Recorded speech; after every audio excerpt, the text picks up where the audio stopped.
Right, so we're going to start out this week by finishing up chapter 6. So as I said, we'll do 6-5 today and tomorrow.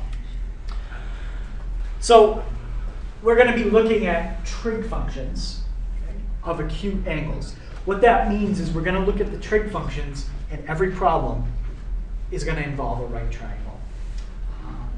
Alec, what does that mean? If we have a right triangle, what makes something a right triangle? If one of the angles is equal to 90 degrees. Right. If one of the angles is a right angle, which means it's equal to 90 degrees. Now, you just said one of the angles. Why not? Can you have two of the angles equal to 90? No. No? Why not?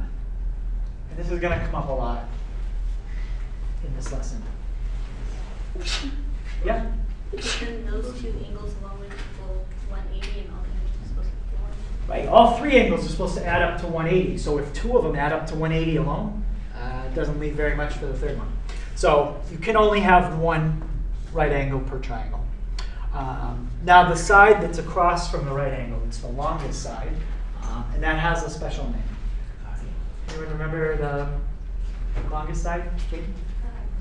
Yep, it's the hypotenuse.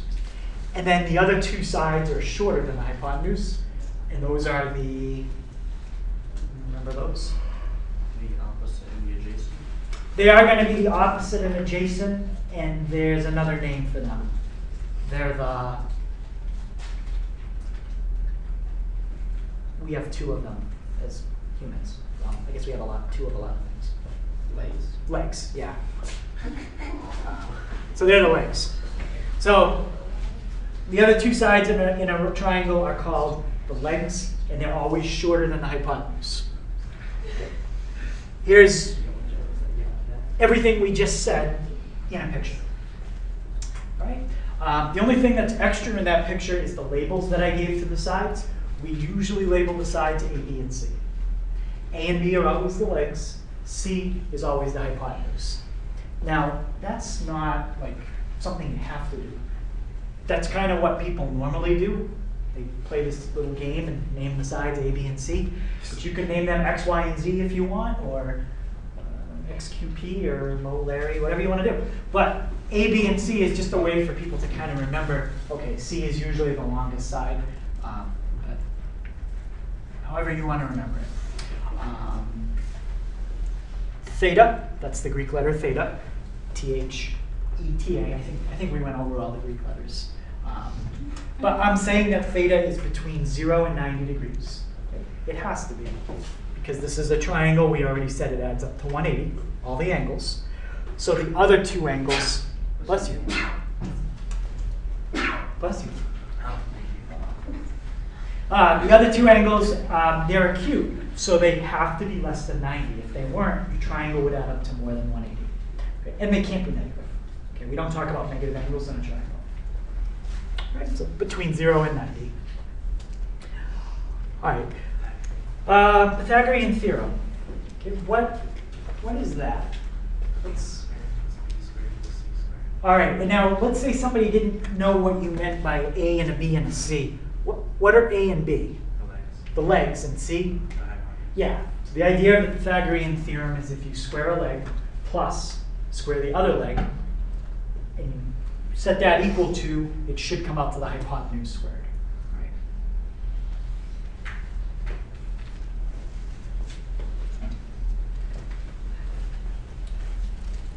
So Pythagorean theorem is a theorem that you use when you're trying to find sides. If you want to do something with angles, you don't use that theorem. Pythagorean theorem has nothing to do with angles, sides.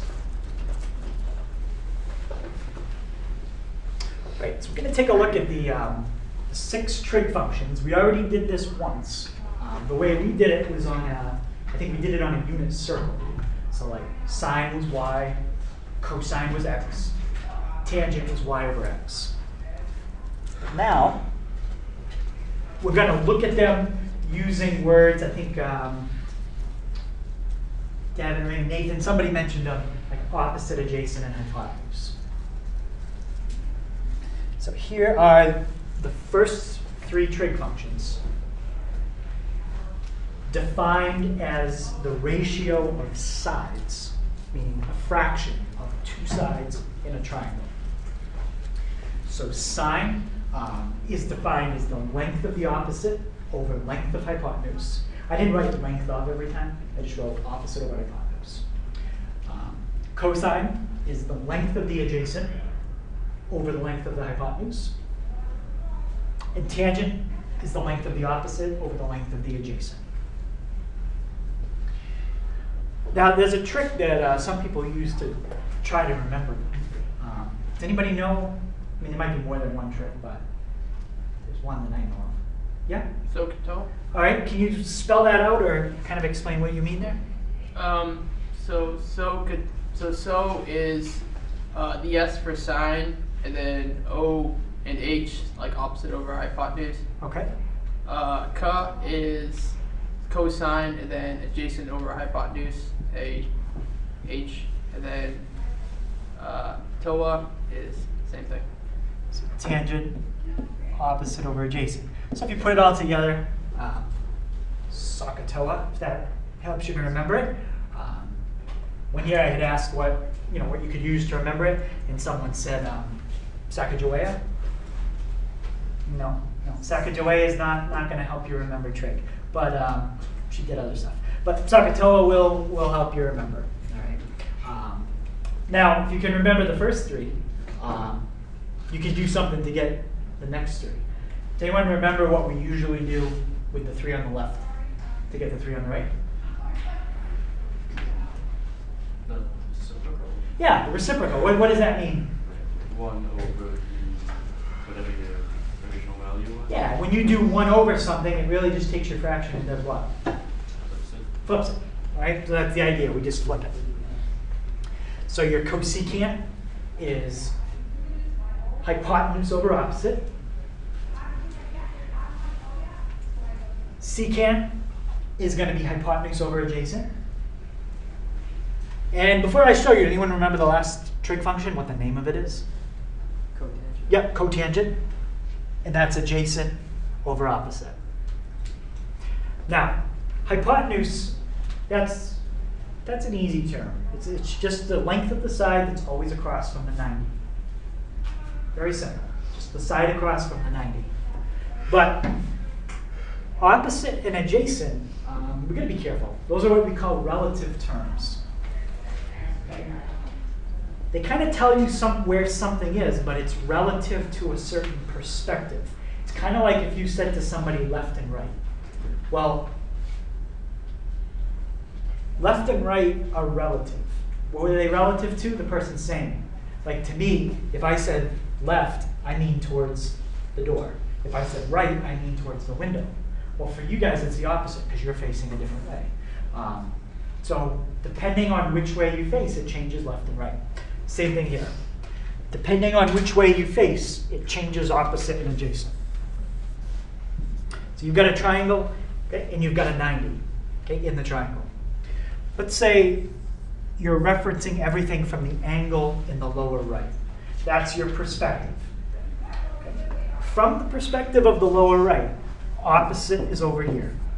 It's the side that's furthest away. Adjacent is over here. Okay. And again, that's from that perspective. Now, say you take the same triangle, and it's like you're standing in a different spot. Right? So now instead of facing this way, now you're facing a different way. Now opposite is the bottom side. And adjacent is the side that's right next to theta. Okay. The way you can think of opposite is it's the side that if you erased it, it wouldn't have any effect on your angle at all.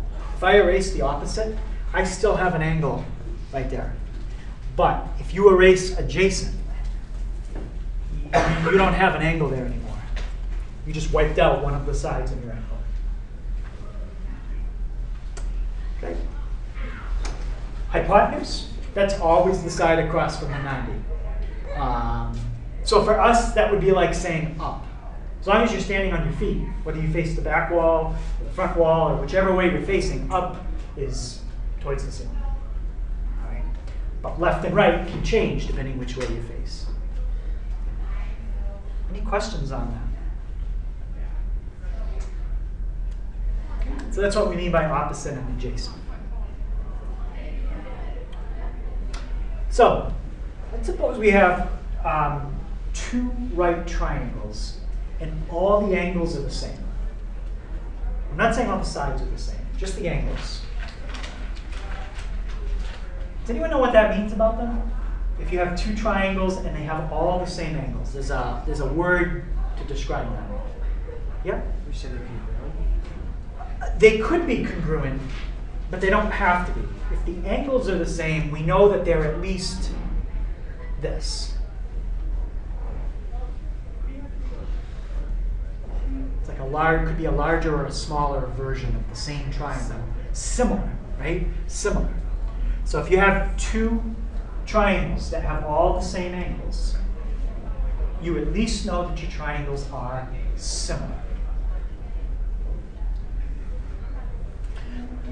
So now the question is, if we look at these trig functions, since these all depend on lengths, length of something divided by length of something, does that mean if you have a bigger triangle and I use a smaller triangle, are we going to get different answers? Because if we do, that's a problem.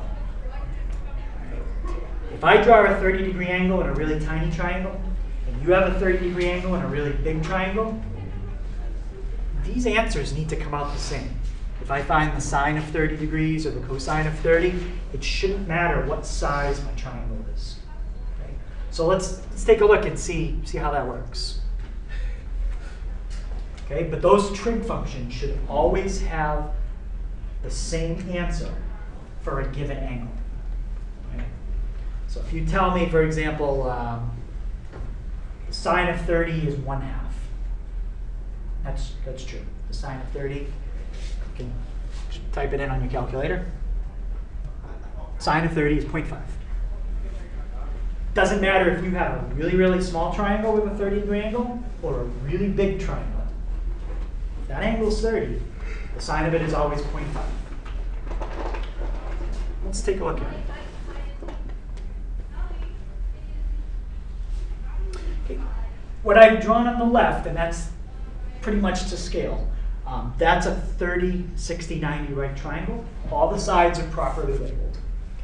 In a 30, 60, 90, the hypotenuse is always double the short leg. And the long leg is just the short leg times the square root of 3. Right? So let's find the sine of 30 here and see what we got. Nick, what did we just say sine was? It's length of what over what? The opposite over hypotenuse. Yes. And what's the side that's opposite 30? It's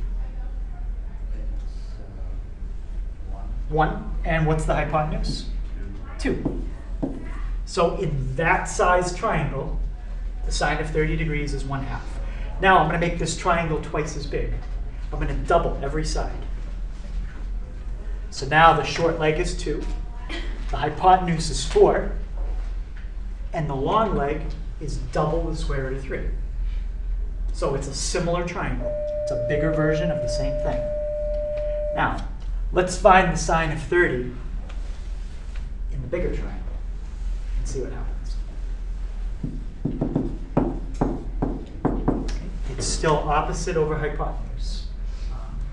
Michael, what's opposite 30 in this one? 2. 2. And what's the hypotenuse? 4. 4. But what's 2 over 4? 1/2. It's 1/2. So what I'm trying to show you is if you find the sine of 30 degrees or any other angle, doesn't matter if you've got a small triangle or a big triangle, you always get the same answer. Maybe not at first, but it will reduce to the same answer.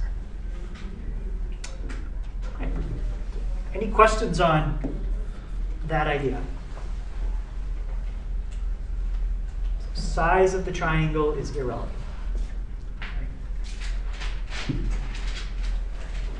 So next we're going to look at a problem like this. Okay, I'm going to go back to the previous page. They're going to tell you 1 out of 6 of the trig functions, like that. And the directions are going to be to find the other 6, or the other 5. So let's look at that for a second. If they give me that, sine of theta equals 5 over 6, what are they really giving me? They're giving me some information there. But Sam, can you be specific about what they're giving me? The opposite and the hypotenuse. They've just given me 2 of the sides. The opposite is 5 units. The hypotenuse is 6 units. What are you missing? Adjacent. You're missing the adjacent.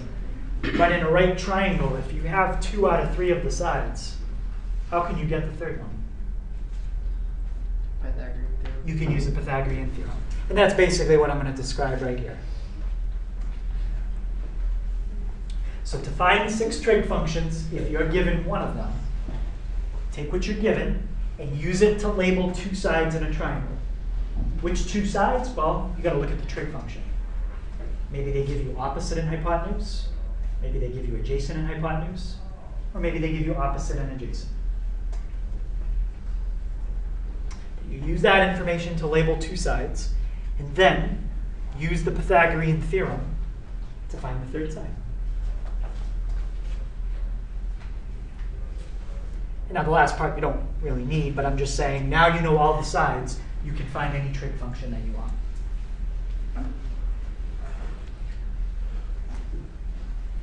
Now, what we're not doing here is we're not finding how big the angle is. The goal here is not to finish this problem and say that angle is 13.7 degrees, or whatever it would come out to. Okay, we're not finding how big the angle is yet. Eventually, that will be the goal. But for today, all I want to do is find 6 trig functions.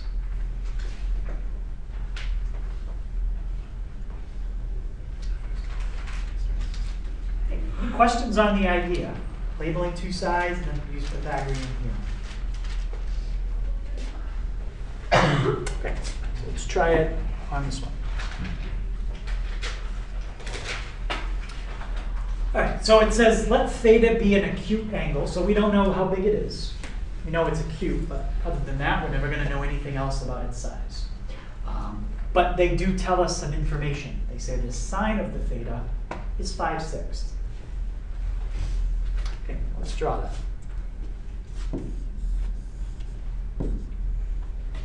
Now, you can draw your right triangle any way you want. If you want to flip it around this way, that's fine. It doesn't matter.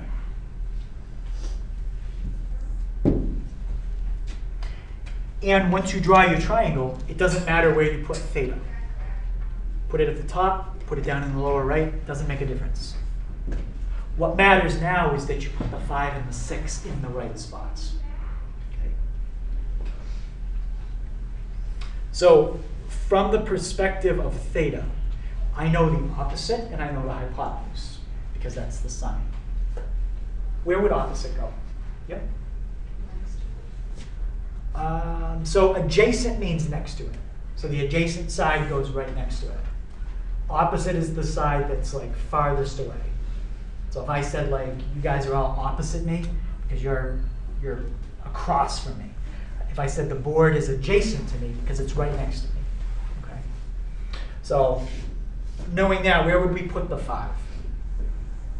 As the height or the base? Oh, Emma? Base. Yeah, it's going to be the base. So there's your opposite. And Madison, how about the 6? That's going to be the hypotenuse, and where does that go? On the longest side across from the 90. Yep, across from the 90. All right, so now I want to figure out the adjacent, so I can do the other trig functions. Kylie, I don't know the adjacent, so what could I call it for now? X, sure. We could call it X. I think we used A and B for the legs before, but as I said, it doesn't matter what you call them. So Nate, could you set up Pythagorean theorem for me to solve for X? That would be 5 squared plus x squared equals 6 squared. All right, so we do that out.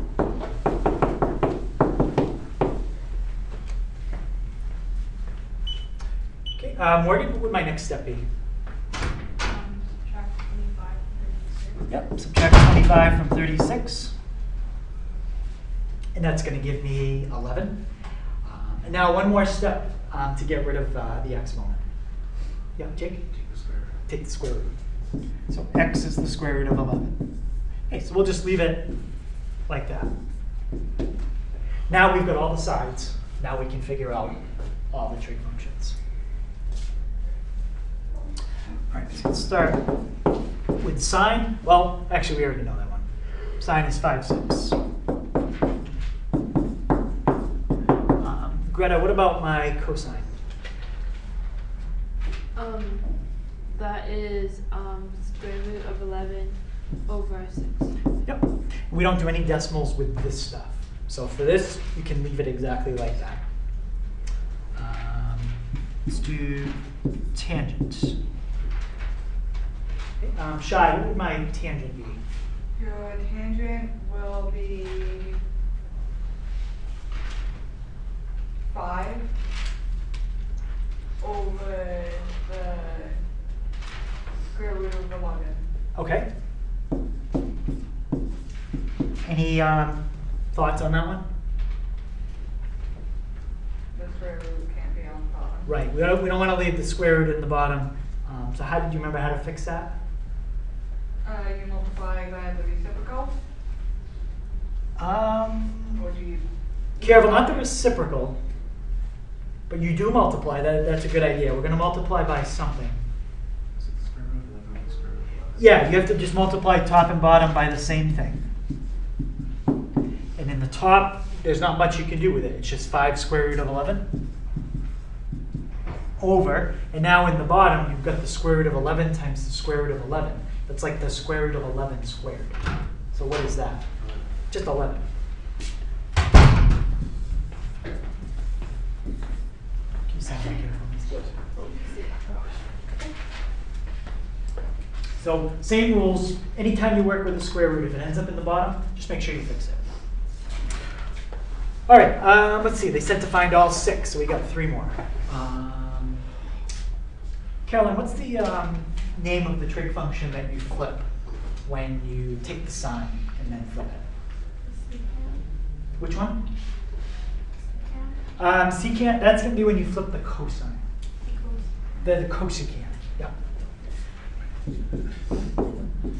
So cosecant, that one's pretty good because there's no roots, 6/5.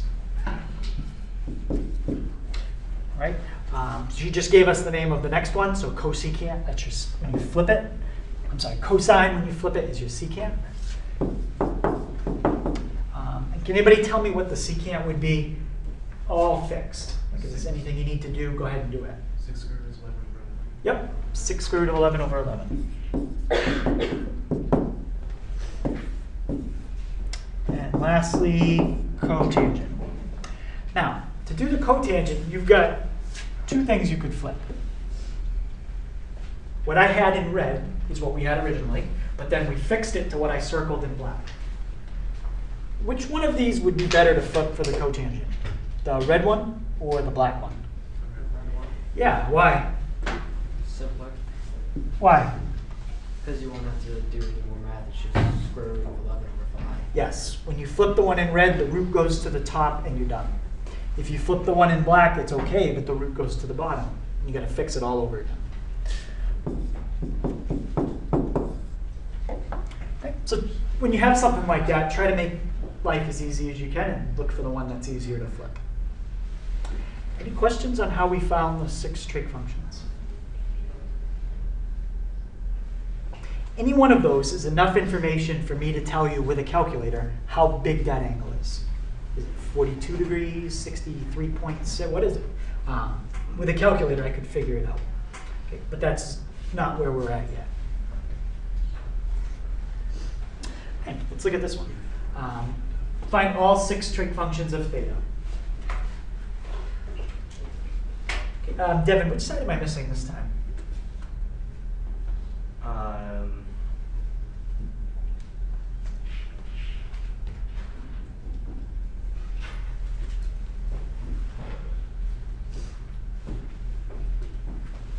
The opposite side. No, not the opposite. Opposite here is 5. You know that one. The hypotenuse. The hypotenuse. All right. Now, does anybody know what the hypotenuse is?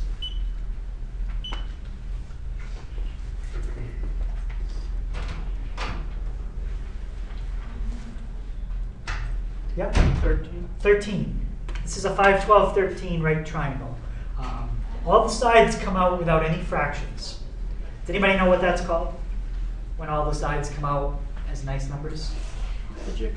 Magic? Convenient. A nice triangle. It is convenient and it's magically nice, yes, I agree. But the real name of it, begins with a P. Perfect triangle. Not perfect, but there are perfect numbers, which we're not really talking about, but perfect is a thing in math. Give us the next letter. PY. Pyramid. It's not a pyramid, but it is still a triangle. PYT. Is it Pythagorean? It's called a Pythagorean triple. Yes, Pythagorean triple. So there's an infinite amount of these things. Like 3, 4, 5 is another one. Most people are familiar with that one. 5, 12, 13. And when I say there's like an infinite amount, if you have a 3, 4, 5, and then you said 30, 40, 50, that's the same thing. That's just similar. It's just larger. There's an infinite amount of Pythagorean triples that are not similar. Okay? But what's nice about it for our purposes, you don't have any square roots to deal with. Okay. It's my Christmas present. All right, so let's go through and write down our trig functions. Okay, let's start with sine.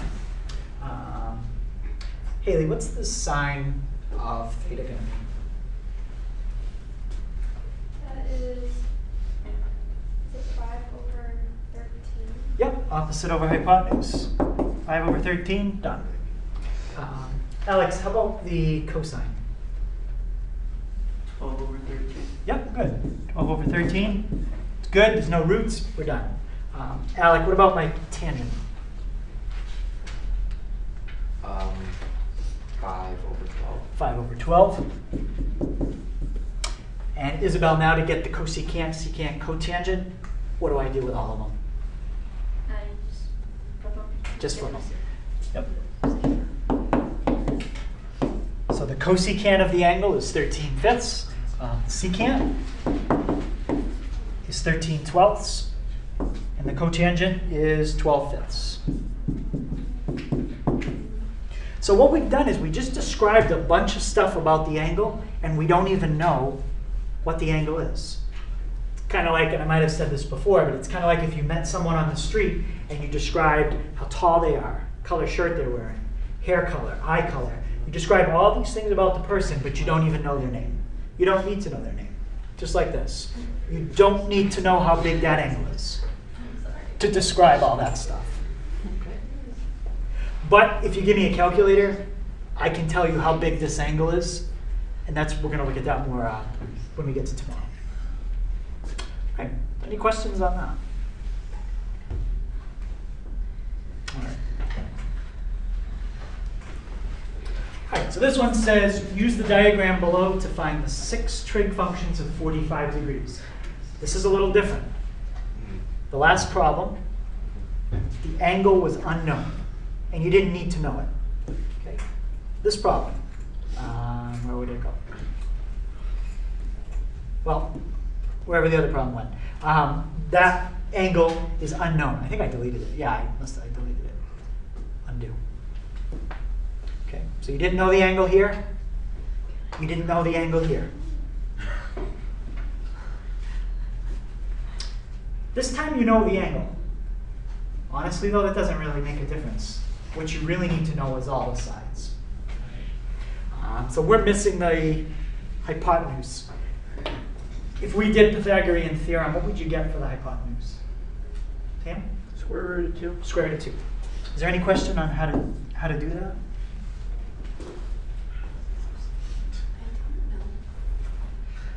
No? Yes?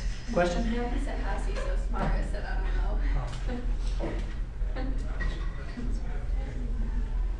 Did anyone want me to go through it? It's basically just 1 squared plus 1 squared. So it's just 1 plus 1 is 2. And then you take the square root.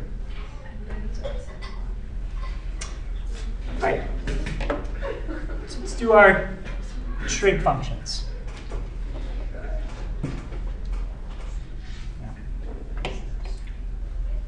All right, so let's start with sine.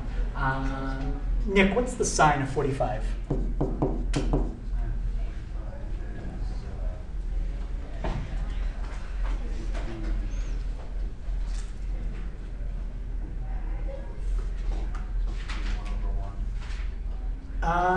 One over 1, that's going to be the tangent. That's opposite over adjacent.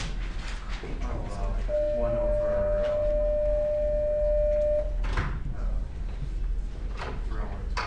Whatever the hypotenuse is. Square root of 2. Square root. Yep. I did brain. Yep, that's okay. 1 over the square root of 2. And then Jaden, could you fix that for me so the root's not in the bottom?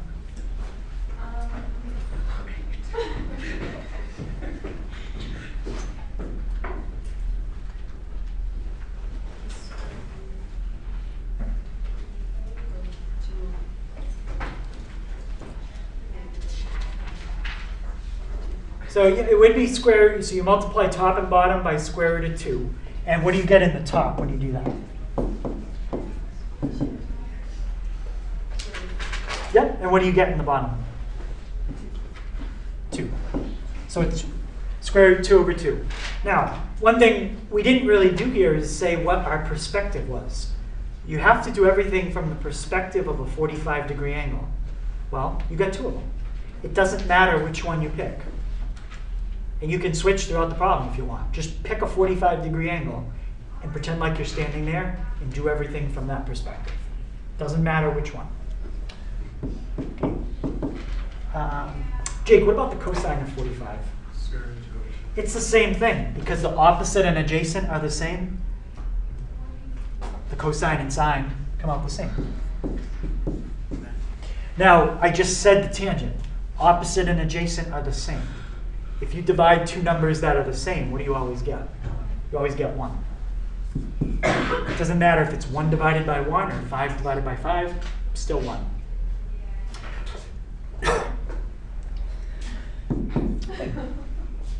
So now we flip them.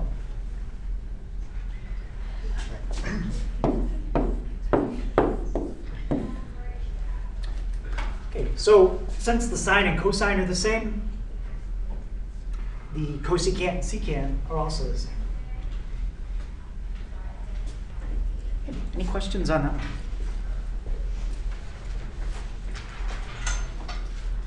So usually in a problem, you're not going to have to do all 6. Okay? If you need to solve a triangle, you're probably going to have to do 2 of them, usually. But we're practicing all 6 because you never know which 2 you're going to have to use. Questions on that?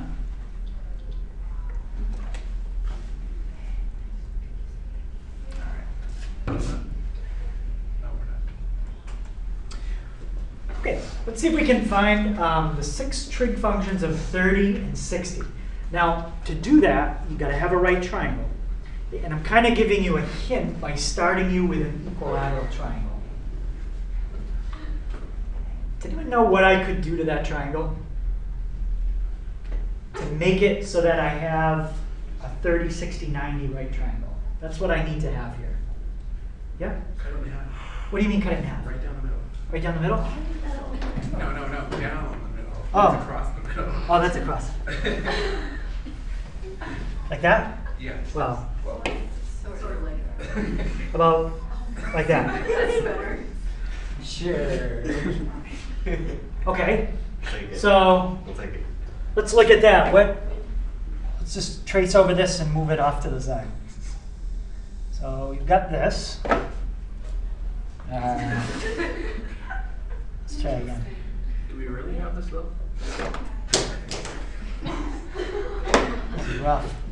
Welcome to London. All right. I know this is a 90 because that's how I drew it. This angle down here, we didn't do anything to that at all, right? That's 60. How do I know that that's a 60? Did I tell you each angle in that triangle was 60? Well, I told you it was equilateral. How do you know it's 60 from that? Because all equilateral triangles are 60 degrees. Because all the angles have to add up to 180, so they're all 60, 60, 60. All right, so that has to be 60, which means the angle at the top is a 30. So we've got a 30, 60, 90 right triangle. So we almost can answer the question. We just need to label the sides. What's the hypotenuse in the 30, 60, 90? 2, because it's the side that's across from the 90, and that was the equilateral, which was side 2. So that's 2. How about the side on the bottom? Right, that's a 1, because when you drew this line right here, those two segments are equal. You cut them in half, so they're each 1. So that means this side, if you did the Pythagorean theorem, would be the square root of 3. Okay, I'm not going through the Pythagorean theorem as much. I'm guessing most people are good with that. All right, so now try the next part on your own. Find the 6 trig functions of 30, and then find the 6 trig functions of 60. So we're looking for 12 answers. Sine, cosine, tangent, secant, cosecant, cotangent of 30, and then 60. In a couple minutes, we'll get back together and see what you get. All right, so let's take a look, and we'll start with the 30s, and then we'll do the 60s. Sine of 30. Emily, what'd you get for the sine of 30? 1/2, yep. And I think we did that one earlier too. Cosine of 30 is square root 3 over 2. How about, Morgan, the tangent of 30?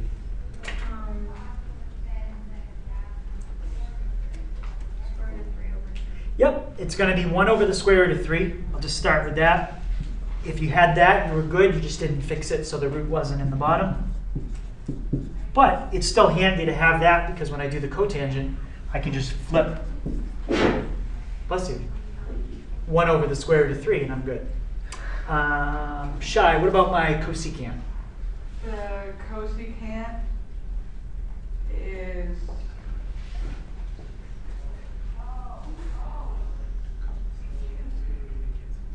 this is for 30, right? For 30, yep. 2 over 1. Yeah, 2 over 1, which I'll just write as 2. And Alec, what about the secant of 30? 2 square roots of 3 over 3. Perfect. 2 square roots of 3 over 3. Now, let's look at the 60s. So now we do everything from the 60. 60, sine is opposite over hypotenuse, 3 over 2. Cosine of 60 is adjacent over hypotenuse. That's 1 over 2. And the tangent of 60, opposite over adjacent, that's square root 3 over 1. You can just put square root of 3. And now if you look, we already have all those 3 answers on the other side, so we should already know how to flip them. 2 root 3 over 3, 2, root 3 over 3. So, my question is, and this is going to tie into the last thing we do, which answers switched places? Which 2 on the left switched, and then it became the 2 on the right? Yeah? Sine, cosine. That was one pair. Sine switched places with cosine. Which other 2? Yeah? Tangent and cotangent. Tangent switched places with cotangent. Yep. Cosecant and secant. Now, if you pronounce them, just read what they are in the box and listen to how they sound. Sine, cosine. Secant, cosecant. Tangent, cotangent. So what switched places here is what we call the cofunctions. The cofunctions aren't reciprocals. Okay? The cofunction is when you take a trig and you put the word co in front of it. That's a cofunction. True that tangent and cotangent are reciprocals and cofunctions. They're the only ones that have both. Everything else isn't like that.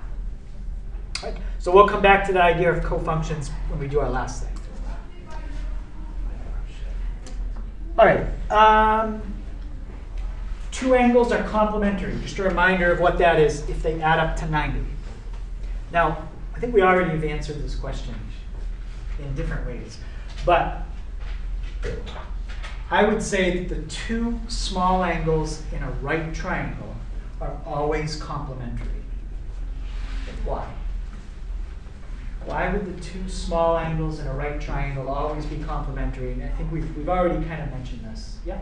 Since it's a right triangle, we know that one angle is 90 degrees, and since in a triangle, the three angles have to average 180, there's only 90 degrees left for those two angles to collectively use. Yeah. And they have to use them all. Yep. So if you got a right triangle, those two small ones have to add to 90 because you already have a 90 to make 180. All right. So keep that in mind. The two angles in a right triangle that are not the 90, the two small ones, are always complementary. So when we have to draw a generic triangle and we don't know any of the sides or any of the angles, that's how we want to do it. Sides, you should already recognize those letters, A, B, and C. For the angles, I use Greek letters. Alpha is across from A. Beta is across from B. That's how I do it. That's how my trig book does it. Our book uses capital letters for angles and lowercase letters for sides. I don't like that way. Why do you think? I would think that could be confusing. If you use capital letters for one and lowercase for the other. Right? Because A or A. Because what? Because A and A are just one set or the same thing. Well, what would be confusing though if you had like a capital letter versus a lowercase letter? Like in the same problem. I think that could lead to some confusion. A couple different things could happen. Yeah? The letter C. Yeah, like if you use like C to label things, that would look confusing. Capital C, lowercase c, capital O, lowercase o, always a problem for other reasons too. But certain letters could look the same. Plus, if you asked me, how did you get A? I'd have to say, what do you mean? Do you mean capital A or lowercase a? If you say, how did you get alpha? Then there's no question, I know you're talking about an angle. If you say, how did you get A? I know you're talking about a side. All right? So A is always across from alpha. B is always across from beta. That's how I draw it. You can draw it this way. This is fine. As long as you always do what I just said. Make sure A is across from alpha. Wherever you put B, put beta across, and always make C the hypotenuse. You can flip that triangle around any way you want. Just maintain those relationships. All right, so now let's look at something that is going to tie in with what we just did here. Like the sine of 60 came out the same as the cosine of 30. We saw that they just switched places. All right, let's try something. Let's find the sine of alpha. It's not going to be a number. It's just going to be two letters. What's the sine of alpha? What over what? Yep. A over C. Yeah, just A over C. Now I'm going to do two things. First thing I want to do is write down the cofunction for sine. What did we say earlier is the cofunction for sine?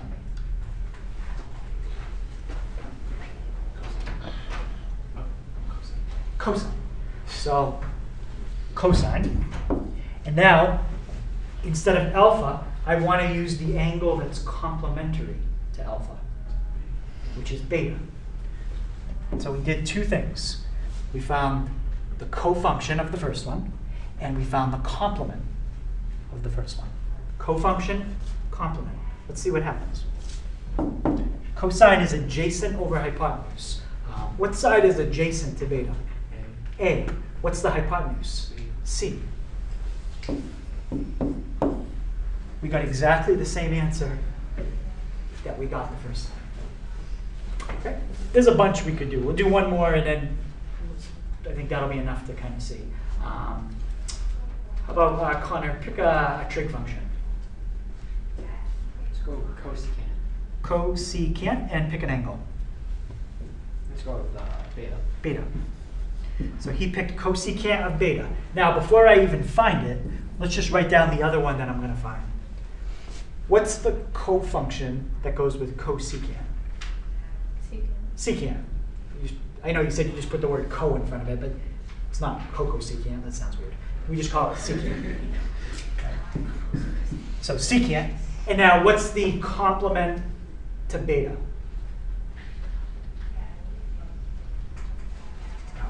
Alpha. So let's find both of those and see what we get. Cosecant. Go back to my definition. Cosecant is hypotenuse over opposite. All right. Alec, what's the hypotenuse there? C. C. And what's opposite beta? B. B. Now let's do secant. Okay. So again, if you don't remember, go back to your definition. Secant. Hypotenuse over adjacent. Let's go back. Hypotenuse, well, we've done that. It just stays the same. And Isabel, what side is right next to alpha? B. B. So we got exactly the same answer again. And the key was we did two things. Cofunction, complementary angles. And that is called the complementary angle theorem. Very simple theorem.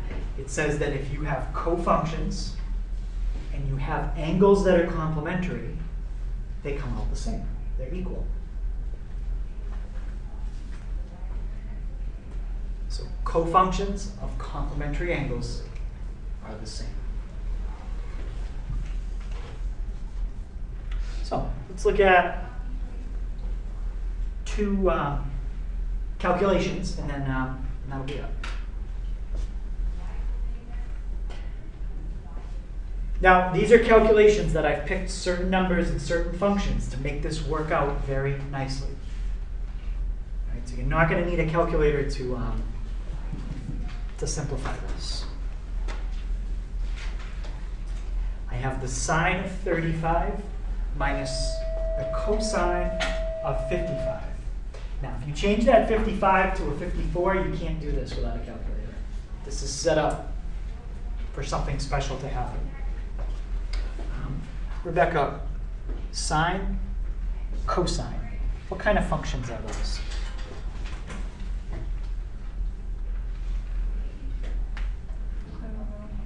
Sure, anyone help her out? Jade? Not similar. Think of how I'm saying it again. Sine, cosine.